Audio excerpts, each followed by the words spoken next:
Now you're welcome along to this week's edition of the Clare Champion Sports Chat podcast. Before anybody points out the obvious, yes, it is the Kilmurray top on this week. That's for a reason, but we'll talk more about football in just a couple of minutes' time. Great details of a show lined up on Thursday evening to look ahead to a massive weekend, obviously, in Cusack Park, both senior and intermediate finals as well. It was a massive weekend just gone.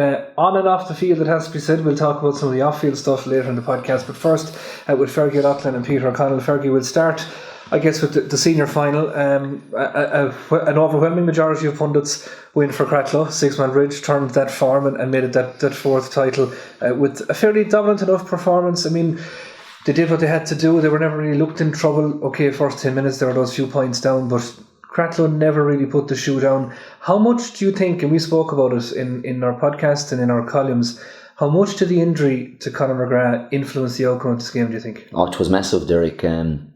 You know, and the facts are there to be proven. Like, the first 10 minutes, I thought, you know, Cratloe are really on the game today. Exactly what we kind of scripted happened in the first 10 minutes. Their play, it took the Bridge that 10 or 15 minutes, like it has done in most of the games this year. The Bridge's poorest performance in the games have been the first 10 minutes until they do get their shape of their game plan and they get it working. And that takes a little bit of time, and I think they've signed off on that, because I saw no real panic buttons after, you know, a little bit on the sideline at times, alright, certain things didn't work. But I think they kind of signed off that their first 10 minutes might take that time to get their game plan working and for teams to get disorientated and get out of shape. But it was really disappointing. I thought it was an awful disappointing county final. The Bridge won't think so. They got over the line, but with 15 minutes to go, it was dusted. I was very disappointed with Cratloe. I thought the hurt of last year was really, really going to come to the fore, and bar that first 10 to 15 minutes where they were really going at it, their forwards were working savage hard off the ball. As Peter was just talking about Conn McInerney winning a sideline ball maybe 30 yards from his own position. And I said, if that's the tone they can keep going for the hour, we're in for a right one. Because we know what the Bridge bring. You know, the Bridge bring a different style this year under Davy, but they bring a savage amount of work ethic. And you know, the first maybe 20-25 minutes, I thought the game was a very physical game. There was a lot of schmozzles and a lot of banging and hitting, but the Bridge were coming out on top every time the Bridge came out on top. I suppose when they look back on it, Cratloe look back on it, to me, they're a lovely hurling team, but they're too nice. They're too nice. There was a few instances in the game where I thought markers could have been laying down both on and off the field, and it didn't happen for them. They didn't do it. And again, the reliance on Conor McGrath. You know, we said it last week, he's the conductor of the orchestra, and I'm afraid the conductor finished after 15 minutes, and the orchestra failed, stopped playing, and that's what happened. And that's a worry for them going forward. As well as, I thought maybe in the last 15 minutes, they looked a very tired team again. And it's easy to say it, and people are saying, you go on too much about the double, the codes and playing hurling and football. But the facts are there to be shown. Like, they have a fantastic team on paper, Derek. But, you know, what I didn't like about Sunday with them is that they lacked the battle. You know, they failed to ignite. And, you know, when the Bridge went at him and the Bridge really asked them questions, they failed to answer them. And, you know, tactically as well, they got it all wrong. They, you know, came in Murray, pain in his hands after 10 minutes from hitting ball and setting up good ball. And he's the one man you don't leave loose, because not alone can he launch it to 70 or 80 yards, but he was very smart with the ball. I referenced it here last week on our podcast that, you know, what would have been the difference really in between the Bridge and Cratloe, where Cratloe were worrying about playing Kilmurray Bricken. The Bridge were below, having an A versus B game and going through every scenario that would probably occur on Sunday, and they were able to deal with them, and they were far, far better tuned in to the process rather than Cratloe. As I said, it's very disappointing for Cratloe to get to another final again. To lose it, if you do, but you put in a savage hour and you battle it to the end and say better team won, but 10 minutes to go, 15 minutes to go, it was ball bust for them. And I thought, Peter, from a tactical perspective, the Cratloe kind of played into Sixmilebridge's hands. I mean, they kept the Bridge. I felt kept the game quite narrow, and the couple of times Cratloe did try to open it out. It was a Colin McInerney score in the first half where David Ryan zigged the diagonal and took the sweeper out of play. I just think they didn't do enough of that. They allowed the Bridge to make it that between the 2:45 battles, which kind of played right into their hand, and they didn't seem to have maybe the capability or perhaps the preparedness to go to a plan B to kind of cut out that sweeper. There's no doubt, Eric, that the Bridge tactically won that game fairly easily. You know, they were very, very well set up. I'd say to a T, everyone knew what their role was. Yeah. That there was absolutely no doubt. I wouldn't say that any Bridgeman took to the field, whether he was on for an hour or whether he was on for a couple of minutes towards the end, unaware of what was expected of him. Now, Cratloe probably played a game off the cuff. You know, they have some very gifted hurlers and some great hurlers, and the fact that they didn't perform at the weekend doesn't take that away from it. But I suppose it kind of shows that you need more than that. You know, you would think to have the players to have competed an awful lot better than what they did, but you know, I suppose that is the most disappointing thing that they didn't. And you couldn't say that Sixmilebridge player for player, if you were to kind of compare and contrast, are 6 points better than Cratloe. Before the game, you wouldn't have thought that. So there has to be a reason as to why did the Bridge perform and control the game. Maybe not quite from the off, but as Fergie was saying earlier on, after maybe 10 minutes, they were in control of that game. So that's a tactic. And we kind of referenced it on a good few occasions about Cratloe. You know, the way they play the game. You know, they need to start deep and they need to work through the lines. And if it means going lateral across the field rather than go 50 or 60 yards with the ball, that's what they do. And my concern was that if they had to go away from that tactic, and the Bridge were always going to push up. Maybe on a few occasions, Cratloe got short puck outs, the Bridge fell asleep maybe on the puck out. I remember watching the sideline on 2 or 3 of those occasions. They were absolutely livid that they allowed their Cratloe cornerback to get the ball. But when the Bridge didn't push up on them, and they had to go along, Cratloe, there was no shape. Bar on those few occasions, you're 100% right, Derek. When on 2 or 3 occasions that diagonal ball came across and bypassed Cameron Morey in the half back line, the Bridge half back line, Colin McInerney got onto 1 or 2 good balls and got 1 or 2 good scores. But that was very sparse. They didn't do it enough. They didn't get on the ball enough. And they needed to do that. And you know, you can't leave a centre back as loose as Cratloe did, like Cameron Morey. You sacrifice one of their full back line and you get out. And especially then, when you knew that the Bridge were going to push up and they had to go along with the ball, they went long down the centre. They went straight down into... Kept it way too narrow. Kept it way too narrow. We commented on that. We thought it was going to be an awful battle, a physical battle in between the 2:45s. And it was in periods of time, but there was only one winner, and that was the Bridge. They out-muscled them in that area and came out with all those dirty, as we call the dirty balls and rucks. They came out time and time again with them, and it just broke the spine of Cratloe.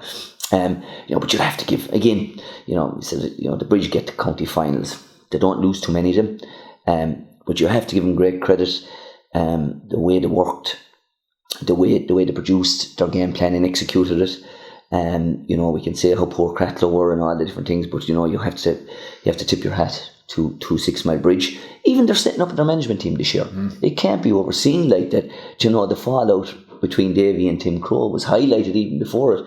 But in fairness to Paddy Meehan, he gets the two of them together, and the marriage was rekindled. And if you were to write the script at the start of the year, the ending story, the last chapter would have been to win the county final with this setup, and that's what they did. Doesn't it highlight, Fergie, as well, the importance of having a chairman or chairperson of a club or a county board that takes the initiative and that recognises an opportunity to put things right, bring in the case of the Bridge, a top-class management team, but that once you could get them talking and forget about the past and look what they did. But I mean, that's an example to any club or any county board. Great and just before you go on that, Frank, just to add in there, along with the foresight of Paddy Meehan, also and I suppose we have to highlight it too, the humility of Tim Crowe and Davy Fitz to park.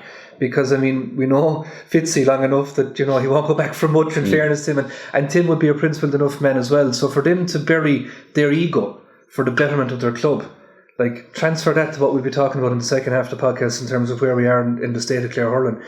There's a lot to be learned from that little microcosm in terms of swallowing it for the bigger picture. Oh, 100%. And, it's well known out there when John O'Mara stepped down and there wasn't too many, firstly, willing to take the job on. Which is surprising in itself, isn't it? It is, because, every year the Bridge, if you're organised, that you have the players. It's making sure that you're organised and you're prepared, and you're always going to be there or thereabouts. They're just a unique club that they can make sure they mightn't win too many minors or under 16s over the last number of years, but by God, they're always bringing those 3 or 4 from those panels onto their senior that are good enough, and they're producing. And look at their second team in intermediate. They should have the intermediate champions probably beat Broadford, in a penalty shootout. So there's great credit due to. But Paddy Meehan, we'll go back to just Paddy Meehan again. It's 100% like nobody wanted that job. Nobody would go in as a selector. He had to take the job as chairman to become selector, but in the process, he said he was going to make sure that he gets the 2 men that he wanted, and he got both Tim Crowe and Davy to shake hands and unite, and they're county champions now. And there's a great story in that in itself, that for the good of the bigger picture and the good of the club, or the good of the county board, or the good of the county, these things have to be done. Yeah, we'll expand on that in the second half as we park those thoughts, because I'm conscious in this first half we want to also talk about the intermediate final and what a zinger that was. And Maloney mightn't be here, but he made it known to us in a group chat that he called it in the champion Broadford by a point. We won't bring up all the ones he's got wrong during the year, but he was certainly enjoying that one, and in fairness to him, got it spot on. And also I saw he highlighted as well on Twitter, Fergie, that the final itself mirrored the group game, or the earlier round game between the two sides as well, in a similar closing pattern. I mean, Joseph's in control late on, Broadford come with a late rally. Joseph's will be sick, I think, but Broadford will be delighted, and also very well deserving of making that step up. Semi-final of the Clare Cup this year already, and we know that they have the players to compete too. Yeah, 100%, and I think they'll be very, very competitive at senior level. And we all know how tough the intermediate hurling championship is. It can be a lot of a dogfight at times. You probably don't get the best venues at times. That's no disrespect, you don't. Cusick Park will be taken over on weekends that there are senior hurling championship games on. So you might get venues that mightn't be, the field mightn't be the best, or things like that. So it can become a dogfight. Where Broadford, I think, come into their own is that I kind of know the lads from last year is that they have maybe 18 or 19 fantastic hurlers. I think the one question that hung over them that they put to bed on Saturday evening was that when it comes down to the battle and the fight, can they get over the line? And kind of when Bearfield went up to 4 points, I kind of said to myself, same story here now. But in fairness to them, they didn't panic. They fought it out, and Donny Whelan scores. He got one of the most fantastic scores that I've seen in Cusick Park. The ball that was banged into the corner, he had to stop it going wide, he had to come back out on the side and over his shoulder, put a fantastic score over the bar, and that summed up Broadford to me. Like, he was kind of one of the fellas that, again, you would have asked questions at times, when the battle comes, will you stand up?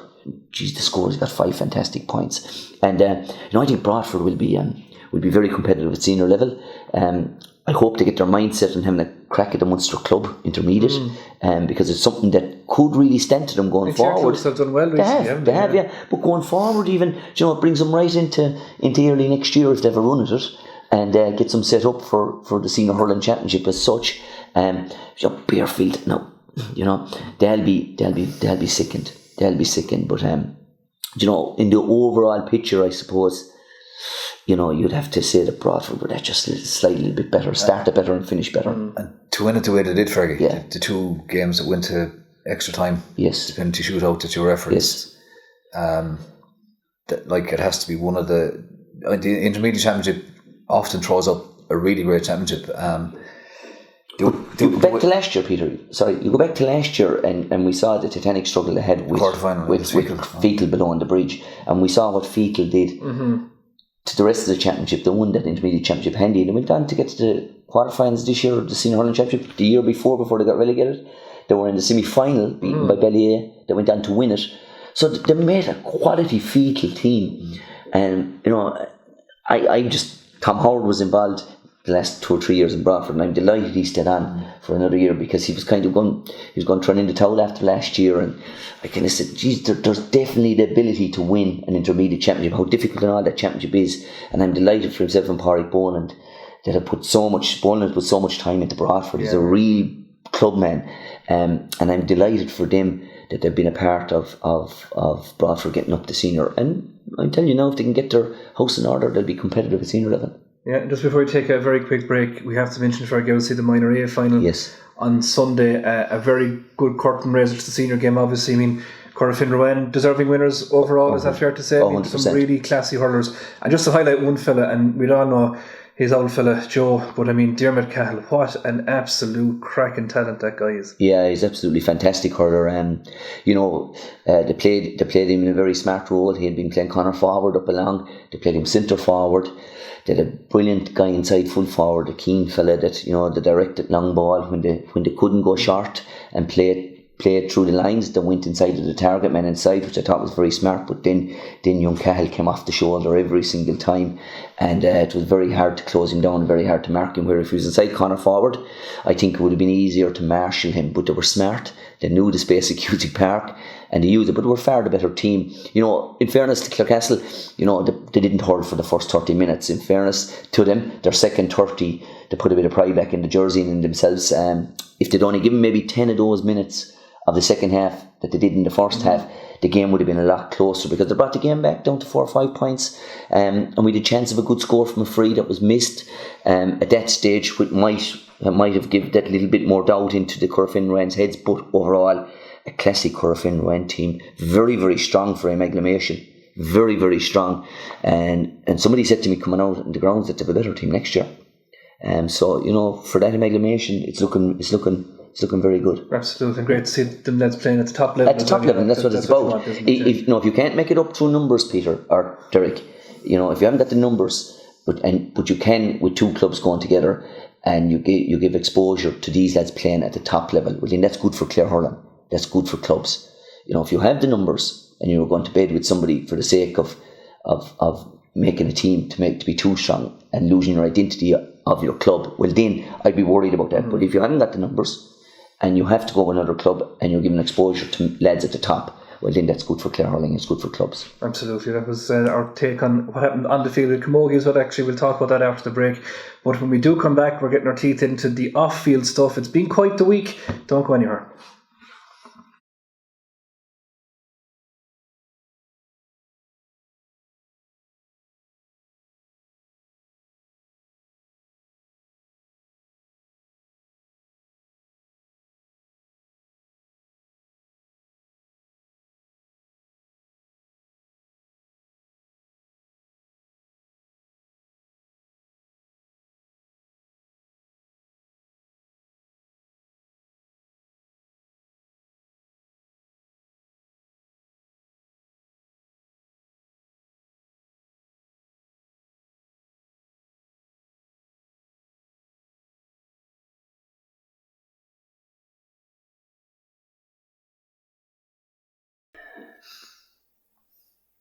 Now, welcome back to this week's Champion Sports Chat podcast. This week sponsored by Baru Sports, and we'll have more on Baru Sports later on. And on Thursday evening as well, you'll see some of the lovely gear that Baru Sports will be decking out on us as well.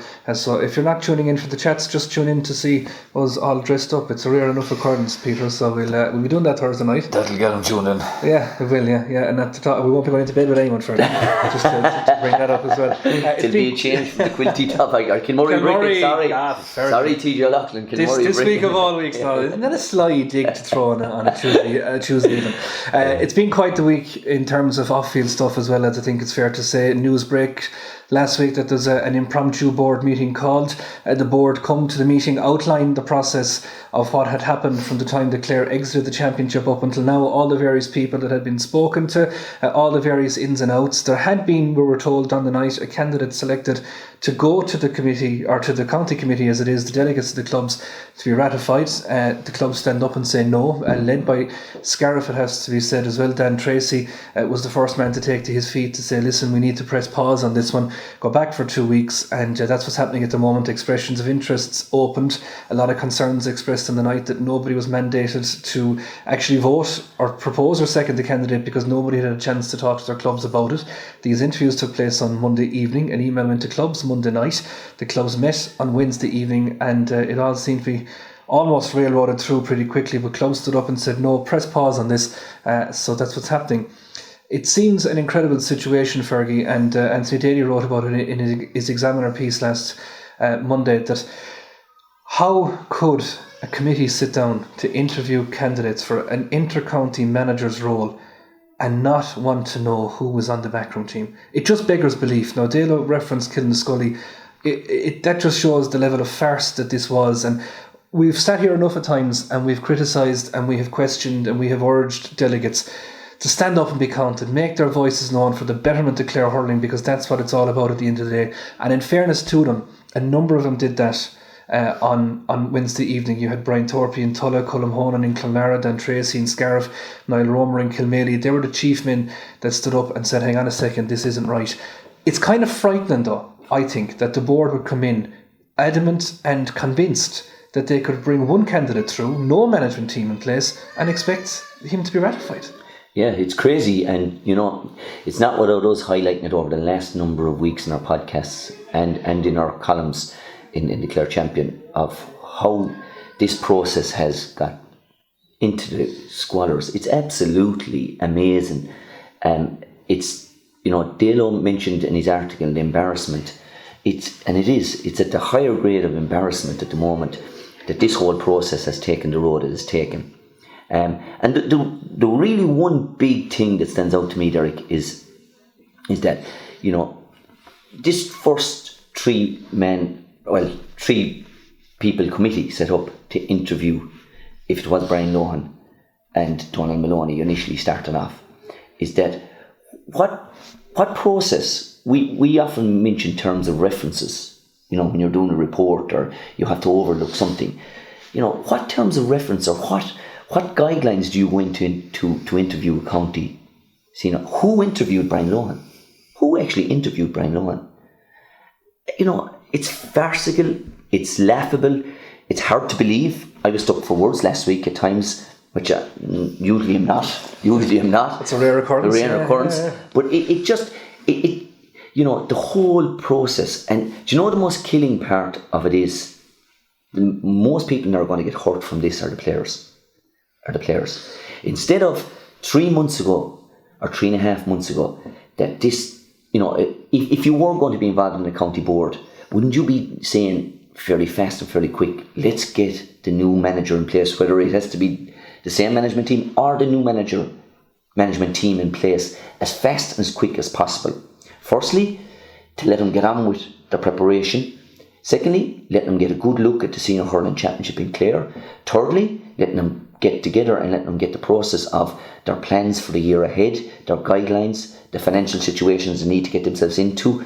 All those things are vitally, vitally important to make sure that your process is at the highest level. And we have a situation now where we're going in after 4 months and there's still so much uncertainty. To me, it's a case for people to be stepping down at this stage. People have to be responsible for a farcical situation that has occurred, and they must take responsibility for it. And it's a case for me now. I don't think, even with, and fair play to the county board delegates who stood up the last day, we need more of that. But even the committee, the latest committee we put in place, I'm not too sure will it serve any purpose. We still have 3 county board delegates on it, an ex-county board chairman, the county board chairman, and the PRO, against what I would see Niall Romer and Colm Honan. I just think that it should have been the committee that has gone in now should have been a little bit more depth in it. It should have been a little more, maybe, take it away a little bit more from the county board, I think, and trust that they now can put the process fast and quick in place and get the right people involved.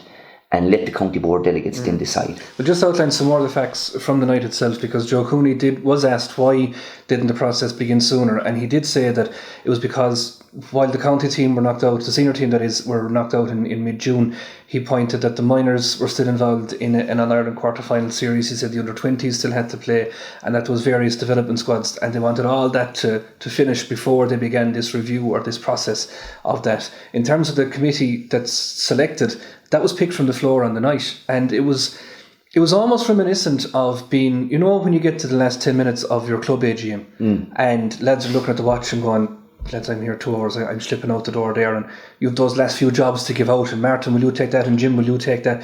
It felt like that, because there were people asked around the room, oh, will you go on it, or I'll nominate him, and it was, no, geez, I couldn't do it, I haven't enough experience, or I haven't time, or whatever. It just seemed a little bit thrown together, rather than saying, listen, we need a committee to be put in place. The expressions of interest were coming in. They had put a 2-week deadline on that. Why not take a week to formulate a really strong committee to go on that? You know, go to former managers, go to people like that. I mean, okay, we're not discounting the experience that's on the committee that's there at the moment, right? No. But I felt it needed to be an independent one. Now, there was concerns raised on the night that the county board chairman wasn't chairing that was taken away from the board. To be honest, I'd have had no problem with that, because clearly the board have proven up to now that they can't handle this process correctly, as was pointed out to them. So again, a little bit of helter-skelter, but one fear that I would have, that if I was Louis Mulqueen, or if I was Brian Lohan, or if I was anybody that are saying, I'm waiting another 2 weeks now, or I won't bother. Like, will these people put their names back in? That's the problem. I'm not too sure will Brian Lohan or Louis Mulqueen. Now, I can't speak for them, but I'm not too sure they want to be involved in that process. Now at this stage, I think it's become so uncertain now, and there's so many questions have been asked and have still to be asked about this whole process. And on your first point, Derek, about with the minors still being involved in development squads, a lot of rubbish that this process couldn't have been pushed forward and a senior manager put in place, or a senior management team nominated fast and quick to get on with a very, very important process. Because you must remember, well, we didn't have a massive year last year. What it didn't need is what happened now. What it needed was certainty. What it needed was a process that was going to really, really rubber stamp saying, this is how serious we are about performance last year. The performance last year has been relatively good on the field compared to the performance of the county board in the last 4 months. It is absolutely, I think there's a serious look at the capabilities of a board handling the situation from here on in. I think it has to be seriously looked at, is that, and you're 100% right, why isn't there an independent body have been set up? Now, to grab this, get this done and dusted, get a bit of clarity on it, and get certainty. The players I've spoken to, a good few of the players, they need certainty. They are absolutely mind-boggled with this. And it's wrong. It's wrong. It's their time, it's their efforts, and we need to ensure them that we're doing our business right. And we haven't. And that's the bottom line, and people can throw it here or throw it there or wherever they want to. You know, there are serious questions to be asked about this process still. When you look at a management team, whether it's county level, club level, if they don't perform, they generally go. Yeah.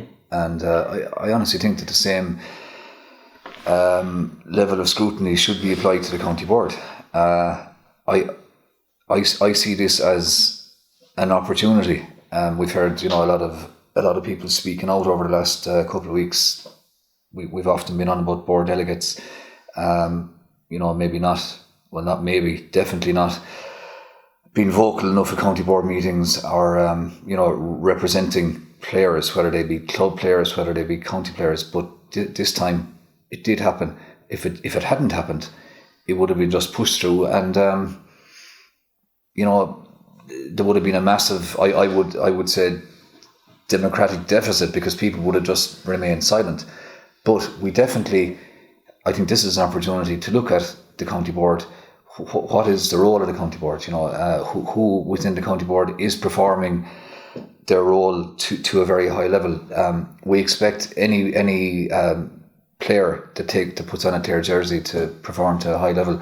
We'd be the first to question them if they don't perform in front of, whether it's league or championship, in front of thousands of people.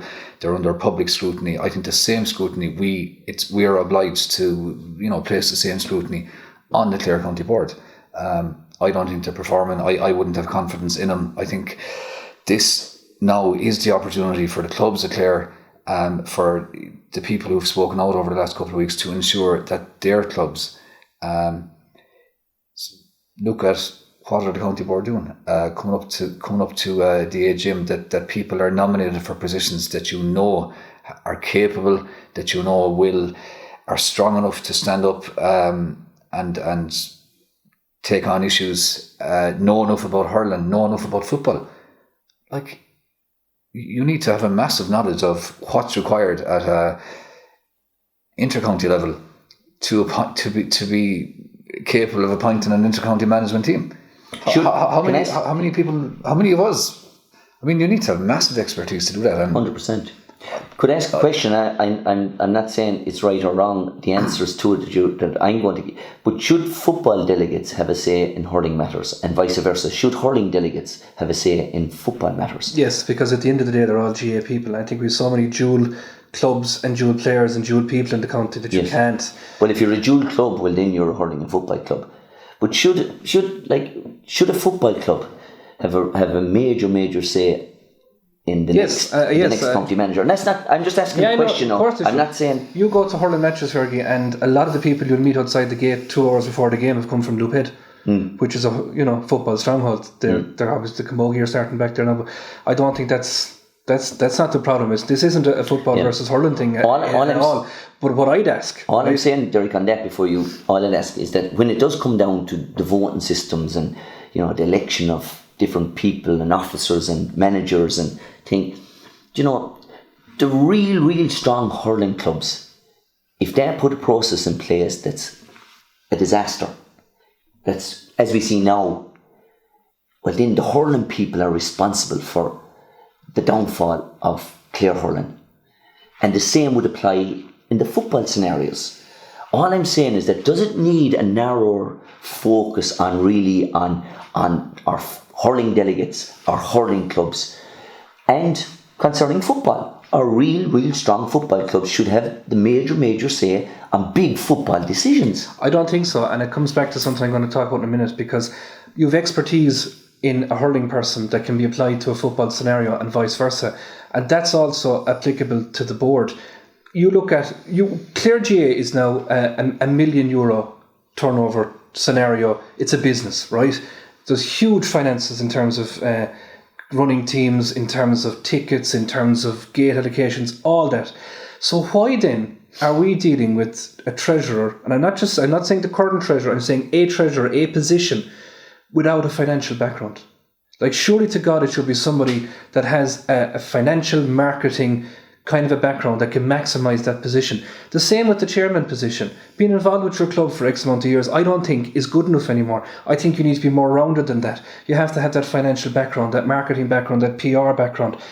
Do we now need to go down the road of having a CEO of Clare GAA rather than the traditional secretary chairman scenario? Have your CEO as the all-encompassing man that's dealing with the subcommittees, and within those subcommittees, rather than whether you play hurling or football, what's your expertise? What's your area of expertise? What can you bring to the table that we can apply across the board? Is that a lunatic scenario? No, it's accountability. That's what's required. You need people in these positions to be accountable. Are they doing their job?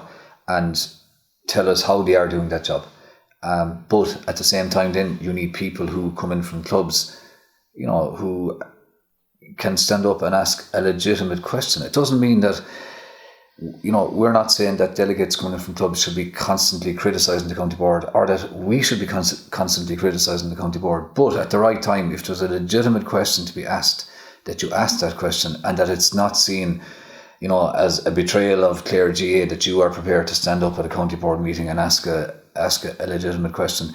It's the only way that an organisation can become healthy, where it's respected, where the option of asking a legitimate question is respected, and that the question is answered or it's not answered, or maybe someone will tell you that they'll seek clarification on it. What we need in Clare GAA is absolute accountability where everyone involved, and I'm not just talking about the county board, I'm talking about people involved in county teams, people, players, where everybody is prepared to be questioned about how they're fulfilling their role. And unless that level of honesty and that level of preparedness to be accountable for your role, unless that is brought to the table, we will still be in the same scenario next year and the following year. And I believe that this is an opportunity for a bit of a revolution, that we demand higher standards than this, demand higher standards than the manager of the senior intercounty hurling team, the flagship team in this county, not being asked, who have you got with you? It's unbelievable. I mean, you wouldn't do that if you were appointing a junior B manager. You would ask him or her, who have you got with you? Correct, yeah. Do you know, we've all been involved in teams, and if I'm being asked to go over the under-12 team in Clarecastle, hurling team in Clarecastle, my first priority in straight away is to make sure my backroom team is good. Who am I going to get that's going to come in as a coach with me? Who am I going to get that's going to be a good selector? Who'd be able to get the jerseys for me, and who'd be able to sort out the water, and who's my backroom team, the kitmen? What parents can I get involved that's going to rally the days of matches that we have sang with, all the stuff that's involved in it, the small scale. Never mind the inter-county hurling manager. And he's not asked who his backroom team are. I just can't get away from that. Either can I. And whoever in the county board thinks that that's okay should be ran out Clare Abbey and given the greatest fong up in the somewhere because it's absolutely mind-boggling to think that could happen. The other question that needs to be asked is, we now have the Clare minor hurling manager has stepped down. Yeah. Why has Fergal Lynch stepped down? Why has he stepped down? Fergal Lynch, and a lot of people didn't like the system he played last year, but he was getting results. He had the team very, very well prepared. His heart is in it. He loves coaching. He loves managing. He has stepped back now. He's gone now. Why? I want to know why. And that's exactly the type of question that should be asked and answered in a public arena. As in Fergal Lynch, there should be sufficient respect for him to ask that question. And man has given his lifetime to Clare GAA. And I'm not saying put Fergal Lynch in front of a county board meeting and make him, answer that question in front of everyone. But certainly meet with people within the county board, and for them then to report back to a county board meeting and say, well, look, this is why Fergal Lynch isn't involved. And even if some of the reason that he's not staying on doesn't reflect well on the county board, have the mettle to say that out loud, for the county board to say, well, look, Fergal Lynch said he had, issues with X, Y, Z, and then that's how the county board will get the respect of the people, of GAA people in this county, and people even, with only a passing interest in GAA, if they're seen to be completely accountable and are seen to give us the answer to that type of question. Fergal Lynch wanted the Clare manager job this year again, and he should have got it on the back of last year. Irrelevant of different people having different views on the system to play and the whole lot. He's a good fella. He's a good coach. His best interests are in Clare GAA. He's given a lifetime to Clare GAA and his club, and still given that. He's a well-respected, well-organised fella. Now, he has pulled the plug on it. I want to know why Fergal Lynch has stepped down. Them questions have to be asked. Why has Fergal Lynch, after 1 year, stepped down? Similar to Brian Lohan, going back a few years over the minor team. He stepped away from it as well, and he made it quite clear why he stepped away. I want to know, and we, as hurling people in Clare, have the right to know of why Fergal Lynch has now stepped down from being the next Clare hurling manager. Clare can't afford to just let a fella like Fergal Lynch, whether we agree or disagree with how he set up his team. But as I think, that's a totally different thing. We can read between the lines on this one. Fergal Lynch met with the county board. He wanted the job, as you said. After meeting with the county board, he decided he wasn't continuing. I'm no rocket scientist, but I mean, read between the lines. That's the reality here. Read between the lines on that one. Yeah, and that question needs to be asked. We throw it out here to each other, but it needs to be asked at the next county board meeting. If we have respect for our ex-county players, which we haven't at times, most of them have to go and pay going into games. Most of those don't get tickets for county finals. They should be the first on the list. If you've given 1 year to 10 years to Clare GAA, you should be first on the list to be respected. You should be in Cusick Park in the VIP section and get rid of all the other knolls that's above there in the red seats. Get the people that have given the most to Clare GAA and has given us a lifetime of memories and has really put us on the map. They are the fellas that should be respected. Now, Fergal Lynch is one of those that has been given a kick in to the what. And questions should be asked the county board meeting. Why has he stepped down? Why are the reasons? Because he wanted the job. He wanted the Clare minor hurling job. So people need to ask the questions of why he has now stepped away from it. And amazingly, Fergie, it always goes back to what we started off the conversation on in terms of the timeline and all this. Somebody asked at the very end of the meeting the last night as to what was happening with the underage managers, and the answer was that we're putting a senior manager in place first and then working downwards. Like, it seems ridiculous that we're waiting for that appointment to come before we look after our other teams. Like, we're losing weeks and weeks and weeks of preparation here. Let's call a spade a spade. These winter training bands, rubbish. There's teams in gyms now on gym programs. There's managers working on systems. They're getting their nutritionists, all that stuff in place. No matter what happens here, we are now 6 to 8 weeks behind every other team after a year that we were already falling behind. Yeah, they're making that's frightening. That's scary. They're making it up as they go along, Derek. The terms and conditions of appointing of managers, they're making it up as they go along. The different difficulties they're falling into, and they're making the stories up as they go along. But don't get me wrong here. I've no problem with the fact that the pause button was pressed for 2 weeks. Okay, that was the correct decision on the night. However, it shouldn't have come to that. The pause button should have been pressed mid-August with an in date of the first or second week in September. We're doing the right thing now. The problem is, it has taken us 2 extra months to do it. I'd be awful interested to see how this process pans out. I'd be awful interested to hear Niall Romer's and Colm Honan's next explanation to the delegates that have now backed them to go and represent the Clare hurlers in the new appointment of the next Clare hurling manager.